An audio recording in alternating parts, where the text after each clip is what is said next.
I was definitely panicking. I think Ryan Gravenberch has been just a revelation, really. Got to the point where we don't really appreciate how good he is. Managed to get better and better every season, it feels like. He's just been carrying the midfield. I think without him, the midfield would kind of be lost. Mo Salah has been scoring goals, Van Dijk has been a rock at the back, and Gravenberch has been a revelation. But who do you think should be the player of the season? You can't pick Salah. It's hard to say one because there are so many worthy candidates. You could argue for McAllister. Ryan Gravenberch has been just a revelation, really. Probably say Virgil. It's probably been one of his best seasons, and we're talking 7 or 8 years of. He's managed to get better and better every season, it feels like. He has been so consistent so long and got to the point where we don't really appreciate how good he is because we just expect it. But I think he is still the linchpin of this team. He is still the one. If you take it out, we're a very, very different side. He's a good player. He's a good captain, and I like the way he play and lead a team. He's grown into that role ever since he's got the armband. He's just unstoppable. Nobody can get past him.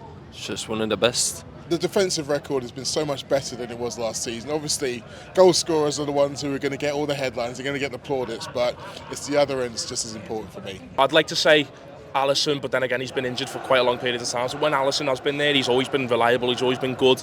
I think my place is probably Ryan Gravenberch. You know, we're not picking Mo Salah. He's sort of revolutionised the position. He's come in sort of at the start of the season, and probably second string. We were looking at buying a 6, and it sort of his on the ball work, the way he's sort of revolutionised his game. It's been unbelievable. He's in transition. He's probably the best player on the park by a long way. I was definitely panicking. I've got to say, in the summer when I thought Slot wasn't getting any support, he was only getting Chiesa in. I thought we need a 6. Endo's not going to be able to do all of it. Zubimendi didn't happen in the summer, so for him to step up, you know, I don't think there's going to be any doubt, really. Gravenberch just steps up and becomes the best number 6 in the league, basically. So it's got to be Gravenberch for me. Mo Salah is obviously having the season of his life, but apart from Mo, it's got to be Gravenberch for me. He's just been carrying the midfield. Considering where he was last season, maybe third, maybe fourth choice for him to do what he's done in a position where, you know, he's not, you know, that's not his position. He's never been a DM, but clearly we needed it. As Luke said, he's revolutionised the position.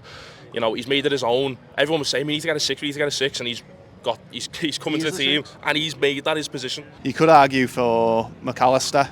Macca's a good one. Yeah, for me. He's just a class player. He's about everywhere on the pitch and that.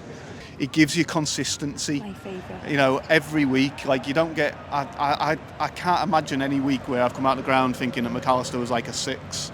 You know, he gives you a 7, 8, 9 performance every week. Yeah. He's asked to do a job that's pretty endurance. You know, you know, it's a very demanding role. I think he's massively helped Gravenberch as well. Like we all spoke early on in the season about how good Gravenberch was doing, but I think that was, you know, McAllister's influence on that was probably lost because he's been there, and obviously McAllister playing as more of the 6 last season has meant that he's been able to mentor a little bit and be alongside Gravenberch. And I think we've seen more of his game. You know, he's got that all-round game. I think it'll be interesting to see how Slot develops the midfield. So if he was to bring in like a more ball-playing 6-style type of player or a more combative one, and then how McAllister's role changes again. Obviously McAllister's role last year was very different to what it is this year. I know, like some people would suggest that McAllister could be even better if he was pushed further forwards, like he was at Brighton at times. But I think just the fact that he is an all-rounder in midfield is what we benefit from. You know, Slot has spoken about like versatility and how important that is for Liverpool. So yeah, I think he just keeps going as he is, and it's that proven winner, that mentality. You know, winning a Premier League here and then pushing us on the next season to continue his progression as a player. It's sort of in line with how we're developing as a team at the moment, that rebuild kind of thing. And now he's in his prime years, got to go out another title to really truly stand on our own as 21, and let's get a European Cup to go with it, eh?